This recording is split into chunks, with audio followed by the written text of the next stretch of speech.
Assalamualaikum warahmatullahi wabarakatuh. Alhamdulillah, nahmaduhu wa nasta'inuhu wa nastaghfir wa na'udzubillahi min syururi anfusina wa min sayyiati a'malina. Qala ta'ala ya ayyuhalladzina amanu qu anfusakum wa ahlikum nar. Wa qala aidan yarfa'illahu alladzina amanu minkum walladzina utul ilma darajat. Qala Nabi Mustafa ittaqillaha haitsu ma kunta wa atbi'is sayyi'ata tamhuha atbi sayyi'atal hasanata tamhuha wa khaliqin nasa bi khuluqin hasanin. Oke rekan-rekan, saya selaku moderator akan menjelaskan tatanan acara pada presentasi kita kali ini. Kelompok 6, presentasi tentang intelijensi. Apa aja itu intelijensi dalam psikologi pendidikan akan disampaikan oleh rekan-rekan saya, sang penyampai materi. Waktu dan tempat dipersilahkan. Baik, bismillahirrahmanirrahim. Assalamualaikum warahmatullahi wabarakatuh. Nama saya Dadang Sehiri. Saya akan menjelaskan tentang ini pengertian tentang intelijensi. Yang dimana di sini kita sering mendengarkan apa sih itu konsep intelijensi yang banyak menimbulkan kontroversi dan debat yang sangat panas. Seringkali sebagai reaksi terhadap gagasan bahwa setiap orang punya kapasitas mental umum yang dapat diukur dan dikuantifikasikan dalam angka. Yang pertama, inteligensi adalah suatu istilah yang sangat populer yang hampir semua orang sudah mengenal istilah tersebut. Bahkan mengemukakannya itu seringkali kita dengar seorang mengatakan si A tergolong pandai, atau cerdas atau intelijen, dan si B tergolong bodoh atau kurang cerdas, atau bisa dinamakan dengan kurang tidak intelijen. Nah, di sini menurut STEM dalam Abu Ahmadidan Widodo Supriyono mengemukakan intelijensi adalah suatu daya jiwa untuk dapat menyesuaikan diri dengan cepat dan di dalam situasi yang baru. Sedangkan menurut Wang Muba, intelijensi merupakan suatu konsep mengenai kemampuan individu dalam menyesuaikan diri dengan lingkungannya. Di sini kita bisa menyimak ada beberapa hal. Yang pertama, kita akan membahas tentang macam-macam intelijensi. Ada berapa macam-macam intelijensi? Yang pertama antara lain intelijensi keterampilan atau verbal, yaitu kemampuan untuk berpikir dengan kata-kata yang digunakan bahasa untuk menggunakan makna. Contohnya, seorang anak harus berpikir secara logis dan abstrak untuk menjawab sejumlah pertanyaan tentang bagaimana beberapa hal bisa menjadi mirip, atau contoh pertanyaan, apa persamaan singa dan harimau. Cenderung arah profesinya menjadi penulis atau jurnalis pembicaraan. Yang kedua, intelijensi keterampilan, yaitu kemampuan untuk menjalankan operasi matematis peserta didik dengan kecerdasan logisial matematikal yang tinggi, memperhatikan minat yang sangat besar terhadap kegiatan eksplorasi. Yang ketiga, intelijensi kemampuan ruang, yaitu kemampuan untuk berpikir secara tiga dimensi. Yang keempat, intelijensi kemampuan musikal, yaitu kepekaan terhadap pola, tangga, nada, lagu, ritme, dan mengingat nada, juga dapat transformasikan kata-kata menjadi lagu dan menciptakan berbagai permainan musik. Yang terakhir yaitu intelijensi keterampilan kinestetik tubuh, yaitu kemampuan untuk memanipulasi objek dari mahir sebagai tenaga fisik, yaitu senang, bergerak, dan menyentuh. Di sini yang kelima, intelijensi keterampilan interpersonal. Terus intelijensi keterampilan interpersonal, keterampilan naturalis, intelijen emosional, yaitu kemampuan untuk merasakan dan mengungkapkan emosi secara akurat dan adaptif, seperti memahami perspektif orang lain.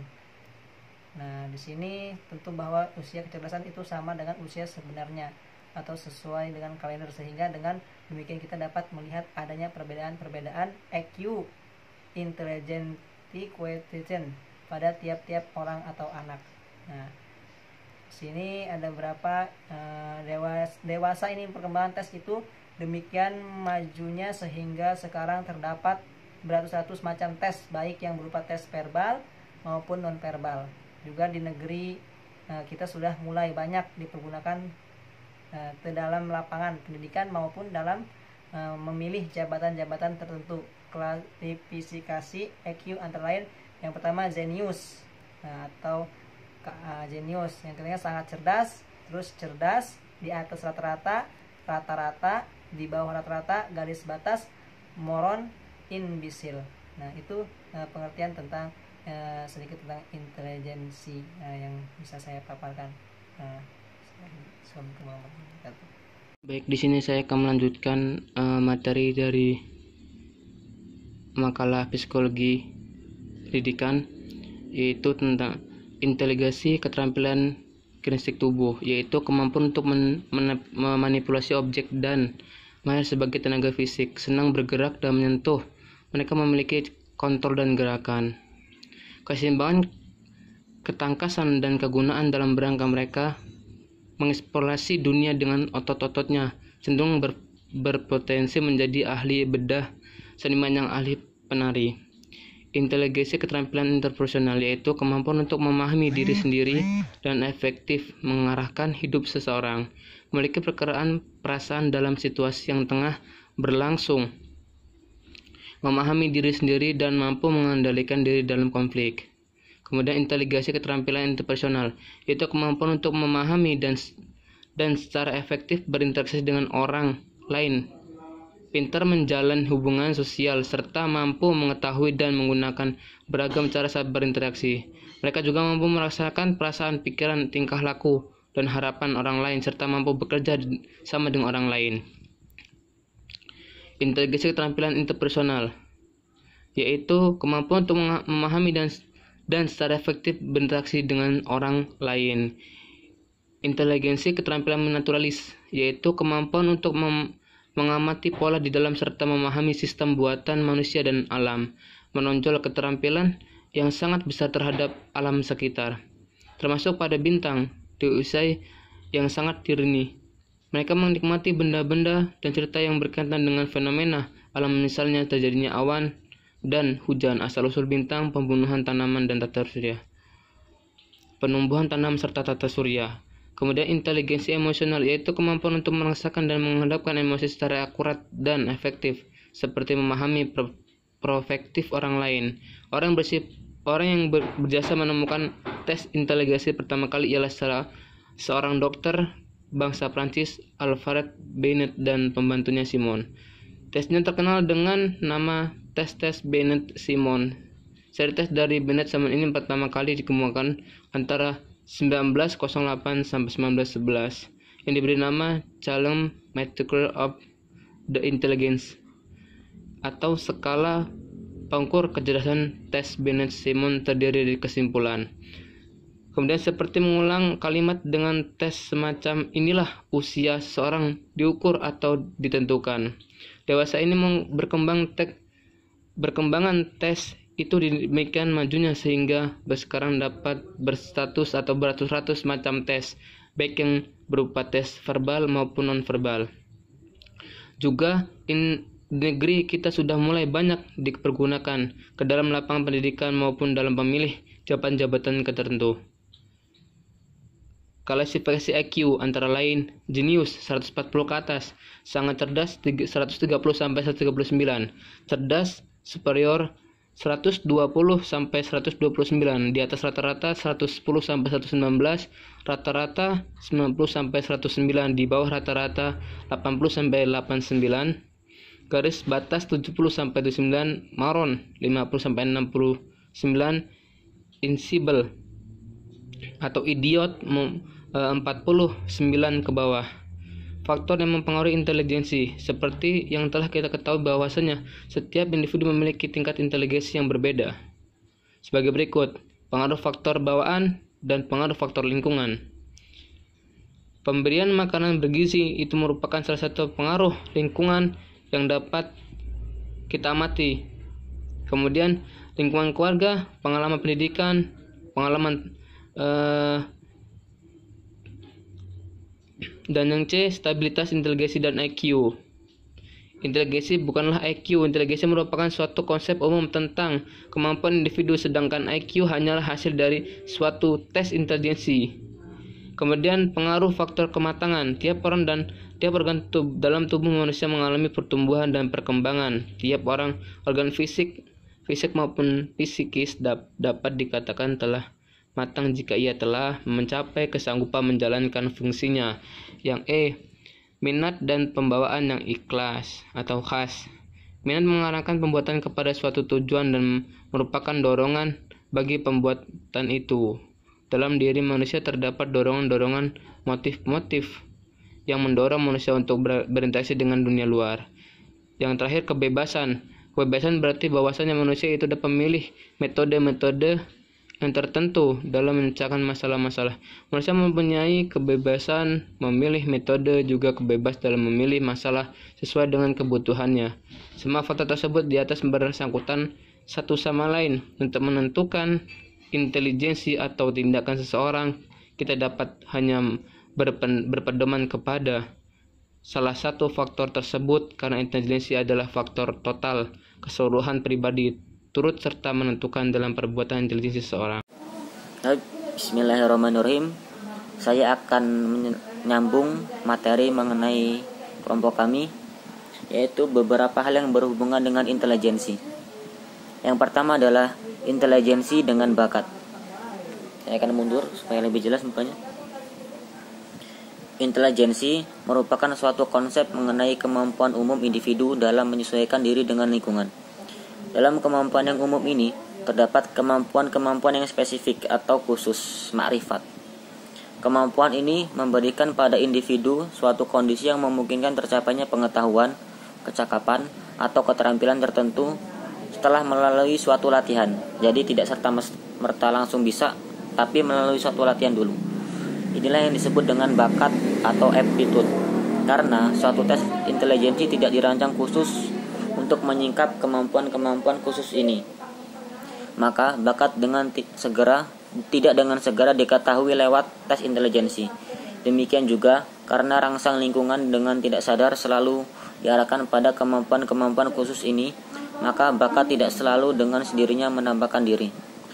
Alat yang digunakan untuk menyingkap kemampuan khusus ini disebut aptitude test atau tes bakat. Karena sifatnya khusus, maka tes ini dirancang khusus untuk mengungkap kemampuan yang amat spesifik. Yang kedua adalah intelijensi dan kreativitas. Kreativitas merupakan salah satu ciri perilaku yang intelijen, karena kreativitas juga merupakan manifestasi dari suatu proses kognitif. Meskipun demikian, hubungan antara kreativitas dengan intelijensi tidak selalu menunjukkan keselarasannya. Walaupun ada anggapan kreativitas mempunyai hubungan yang bersifat kurva linear dengan intelijensi, tetapi bukti-bukti yang diperoleh dari berbagai penelitian tidak mendukung pendapat itu. Skor IQ yang rendah memang diikuti dengan tingkat kreativitas yang rendah. Namun, semakin tinggi skor IQ, tidak selalu diikuti dengan kreativitas yang tinggi. Sampai pada skor IQ tertentu, masih dapat kolerasi yang cukup berarti. Permasalahan di atas menimbulkan banyak pertanyaan.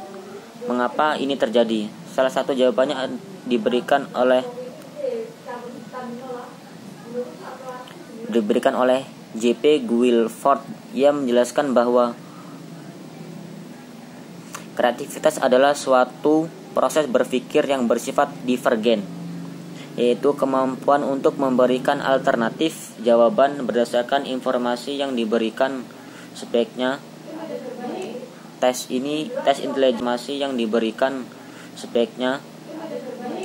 tes intelijensi hanya dirancang untuk mengukur proses berpikir yang bersifat konvergen, yakni kemampuan untuk memberikan suatu jawaban atau kesimpulan yang logis berdasarkan informasi yang diberikan. Yang ketiga adalah hubungan intelijensi dengan kehidupan.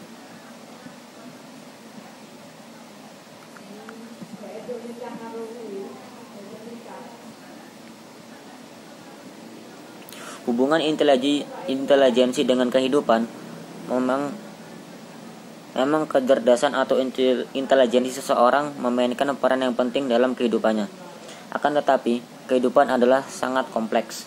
Intelijensi bukan satu-satunya faktor yang menentukan sukses atau tidaknya seseorang.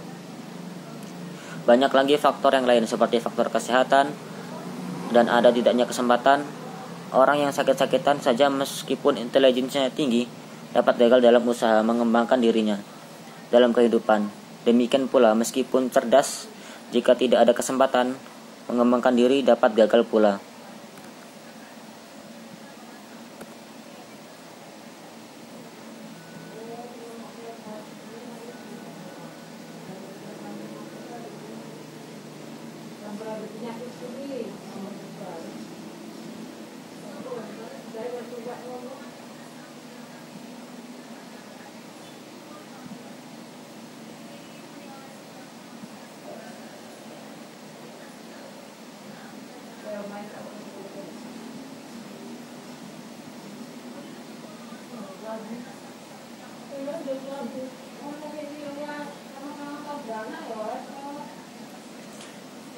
Juga watak pribadi seseorang sangat berpengaruh dan turut menentukan. Banyak di antara orang-orang yang sebenarnya memiliki intelijensi yang tinggi tapi tidak mendapatkan kemajuan dalam kehidupannya.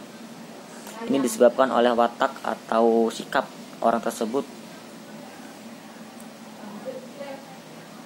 karena kurangnya kemampuan bergaul dengan orang-orang lain dalam masyarakat atau nolep, atau kurang memiliki cita-cita yang tinggi sehingga tidak atau kurang adanya usaha untuk mencapainya. Sebaliknya, ada pula seseorang yang sebenarnya memiliki intelijensi yang sedang saja, dapat lebih maju dan mendapat kehidupan yang lebih layak berkat ketekunan dan keuletannya, dan banyak faktor-faktor yang mengganggu atau yang merintanginya. Memiliki cita-cita yang tinggi sehingga tidak atau kurang adanya usaha untuk mencapainya. Sebaliknya, ada pula seseorang yang sebenarnya memiliki intelijensi yang sedang saja, dapat lebih maju dan mendapat kehidupan yang lebih layak berkat ketekunan dan keuletannya, dan banyak faktor-faktor yang mengganggu atau yang merintanginya. Kalau seperti pepatah bilang, yaitu bukan pepatah sih, ini saya melihat tadi kutipan di salah satu film, usaha akan mengalahkan bakat. Akan tetapi, intelijensi yang rendah menghambat pula usaha seseorang untuk maju dan berkembang meskipun orang itu ulet dan tekun dalam usahanya. Sebagai kesimpulan dapat kita katakan kecerdasan atau intelijensi seseorang memberi kemungkinan bergerak dan berkembang dalam bidang tertentu dalam kehidupan, sampai di mana kemungkinan ini tadi dapat direalisasikan, tergantung pula kepada kehendak dan pribadi serta kesempatan yang ada. Jelaslah sekarang bahwa tidak terdapat korelasi yang tetap antara tingkatan intelijensi dengan tingkat kehidupan seseorang. Oke, mungkin hanya itu yang materi yang dari kelompok kami. Saya akan menyimpulkan, dalam pembahasan intelijensi memang harus benar-benar dipahami secara teliti, biar kita semua tahu apa itu intelijensi sendiri. Yang lebih penting lagi, yang harus dipahami secara detail dalam pengembangan kecerdasan atau tingkat kecerdasan. Dengan memahami tingkat kecerdasan itu, kita bisa tahu bahwa dalam diri kita ini ada kecerdasan yang tidak pernah kita sadari. Meski dalam sekolah-sekolah kita tidak pernah mendapatkan ranking, orang selalu menganggap bahwa orang yang cerdas pernah mendapatkan ranking. Namun, orang yang mampu dalam menghias main musik tidak dianggap kecerdasan. Seperti di Indonesia, orang yang pintar adalah orang yang pintar matematika, tetapi orang yang pintar olahraga bukan orang yang pintar. Dari itu sangat perlulah kita memahami intelijensi dan tingkat intelijensi biar tidak ada kesalahpahaman dalam mengartikan intelijensi itu sendiri. Intelijensi juga mempunyai hubungan dengan perbedaan dengan bakat maupun kreativitas. Tapi yang perlu kita ketahui, bakat dan kreativitas hasil yang didapat dari intelijensi itu sendiri. Mungkin hanya ini presentasi dari kelompok kami. Anda kurang dan lebihnya Anda mohon maaf apabila ada kata dan bahasa-bahasa yang kurang berkenan. Anda akhiri, wassalamualaikum warahmatullahi wabarakatuh.